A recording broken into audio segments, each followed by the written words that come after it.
untuk saat sekarang ini kita kembali merenungkan, mengingat apa yang diajarkan oleh Sang Buddha,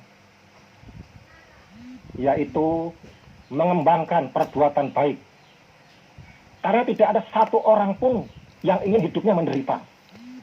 Untuk itulah kita sebagai tokoh masyarakat, sebagai pemuka agama, sudah menjadi penting, sudah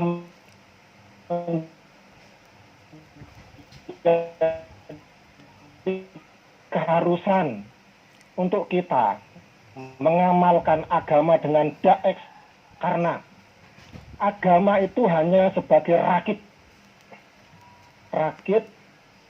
untuk kita berbuat baik, rakit untuk kita menyeberang ke alam surga. Tetapi ketika kita berbicara surga dan neraka, itu nanti setelah kematian. Yang jelas, saat ini kita semua umat manusia ingin hidup bahagia. Itu yang jelas. Apapun agamanya, semua ingin hidup bahagia. Untuk itulah penting sekali kita tidak melekati agama, tidak terlalu ekstrim. Karena kemelekatan itu adalah pikiran buruk. Ingin menguasai itu adalah pikiran buruk. Dan ini tidak sesuai dengan ajaran Buddha. Yang menjadi intisari dari ajaran Buddha tidak melakukan perbuatan yang buruk, mengembangkan perbuatan baik, memurnikan pikiran sendiri. Ini yang harus kita lakukan sebagai tokoh agama dan juga dalam dakwah kita, ceramah kita, bagaimana kita bisa membuat umat-umat kita menjadi lebih bahagia, membuat umat kita tidak ditunggangin oleh kebencian. Sepakat. Karena kalau kita melihat dewasa saat ini, era sekarang ini, era perubahan saat ini, kebencian begitu luar biasa berkembang di luar. Sangat luar biasa. Ingin menguasai, saling membunuh, mencelakai. Ini semua disebabkan karena apa? Karena kebencian di dalam diri. Niatan untuk mencelakai yang lain. Selain kebencian juga keserakahan beserta turunannya. Serakah.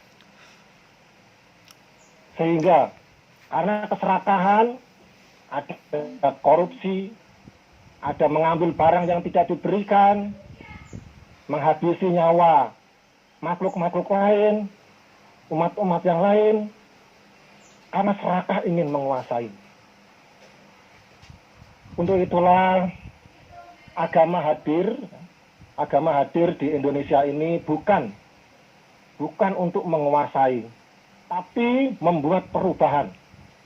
Perubahan yang dari kita mempunyai pikiran-pikiran buruk berubah menjadi pikiran-pikiran yang positif, pikiran-pikiran yang baik. Ketika kita mempunyai kebencian, ada perubahan menjadi kita mempunyai cinta kasih, mempunyai belas kasihan, mempunyai dalam bahasa Dhamma namanya mudita, ikut berbahagia melihat orang lain bahagia. Ini nampaknya menjadi penyakit yang banyak, penyakit yang merajalela. Ketika melihat orang lain bahagia, ingin dirusak kebahagiaan itu. Karena ada ego, ada penguasaan. Untuk itu ketika sebagai tokoh agama, kita selalu mengingatkan umat-umat kita dan kita menjadi teladan. Kita mempraktekkan ajaran agama dengan baik, jalan tengah kalau di dalam ajaran Buddha, tidak ekstrim. Nah, ini sinkron dengan moderat.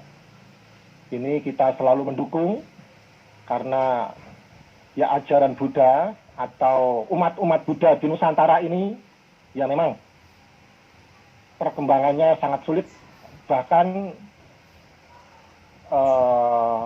kita mundur terus.